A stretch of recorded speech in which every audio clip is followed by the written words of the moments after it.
उदय कोटक जी ने बड़ा एक अच्छा ट्वीट किया था और आशीष ने जो बीएल की कॉल दी, एचएल की कॉल दी, उनके उस ट्वीट को पढ़िएगा। इस जंग के बाद और यूक्रेन और रशिया के बीच में बड़ा अच्छा एक उन्होंने ट्वीट किया था, क्यों हमें आत्मनिर्भर होने की जरूरत है। जाइएगा, 27 फरवरी का उनका ट्वीट है। खैर, आपकी आशीष की कन्विक्शन कॉल है बीएल, और याद रखिएगा on the very first day of the series और second day of the series इस स्टॉक में बहुत स्ट्रॉन्ग सब्सटेंशियल ओवरवेल्यूएशन था। मानस जी, गुड मॉर्निंग, आपका टॉप कन्विक्शन ट्रेड।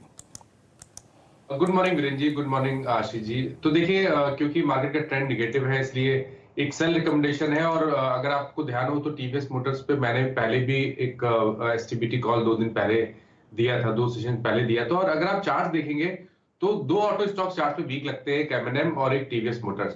तो मेरा जो पिक है वो सेल रिकमेंडेशन है टीवीएस मोटर्स पे, जहां पर स्टॉक ने अपने लास्ट सेशन में अपनी 200 डे मूविंग एवरेज को टेस्ट किया, लेकिन पैटर्न वीक है। तो मैं उम्मीद करूंगा कि शायद आज स्टॉक अपने 200 डे मूविंग एवरेज को भी ब्रीच करके उसके नीचे फिसलने की कोशिश करेगा और शायद जनवरी के लोज टेस्ट हो सकते हैं। तो 585 के टारगेट के लिए टीवीएस मोटर्स में एक सेल कॉल लेना है, जहां आपके स्टॉप लॉसेस 626 के रहेंगे।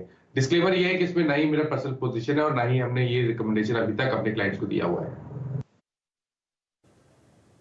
ओके, फ्रेश कॉल है, याद रखिएगा। और कुछ देर में जब हर्षिता जुड़ेंगे जब कार्यक्रम में हमारे साथ, तो क्योंकि अब 2 तारीख है आज, कल बिक्री के आंकड़े आए, लेकिन कल क्योंकि बाजार बंद था, उन बिक्री के आंकड़ों का हम बारीकी से विश्लेषण करेंगे, एग्जैक्टली बाय और सेल क्या होना चाहिए। लेकिन अभी सेल मानस जी का है टीवीएस मोटर्स, और याद रखिएगा आज इस ओपनिंग के साथ ये अपने 200 डे एक्सपोनेंशियल मूविंग एवरेज के नीचे खुलेगा। बिक्री के आंकड़े जानेंगे हर्षिता से, लेकिन रचना जी, गुड मॉर्निंग, आपका top conviction trade. Good morning.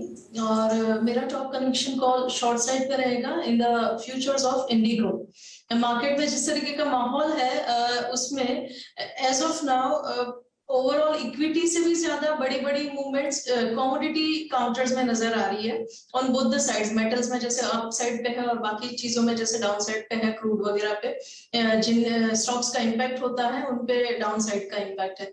तो मेरी नजर इंडिगो पे इसीलिए है क्योंकि crude is rising very much and ATF prices are also rising and माहौल कहीं पे भी हॉल्ट होता हुआ नजर नहीं आ रहा।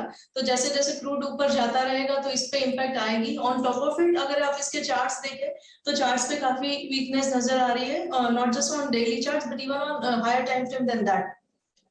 एंड यहाँ पे मेरा ये मानना है कि ये काउंटर जब तक 1910 के नीचे रहेगा तब तक ये वीकनेस बरकरार रहेगी। डाउन साइड पे इस पे हमारे टारगेट्स हो सकते हैं 1840, 1820 एंड इवन 1790 की तरफ ये जाता हुआ हमें over multiple days and you never know even today नजर आ सकता है, प्रोवाइडेड ये नेगेटिविटी जो है वो ऐसे ही बनी रहेगी। तो अगर कोई भी इसमें पोजीशंस को कैरी करने की सोचे तो उनको न्यूज पे बहुत ही स्ट्रिक्टली नजर रखनी चाहिए, क्योंकि ये सारे के सारे न्यूज चाहे कितने भी चार्ट ड्रिवन हो लेकिन फिर भी न्यूज से बैक्ड है। न्यूज में कहीं पे भी कोई शांति आती हुई नजर आए तो in that case the short should be covered. And intraday में अगर माइनर रैली आएगी तो रैली के बाद भी आप एंटर कर सकते हो, और अगर आप चाहो तो गैप डाउन के बाद चेस भी कर सकते हो, depending on how and where the market actually opens.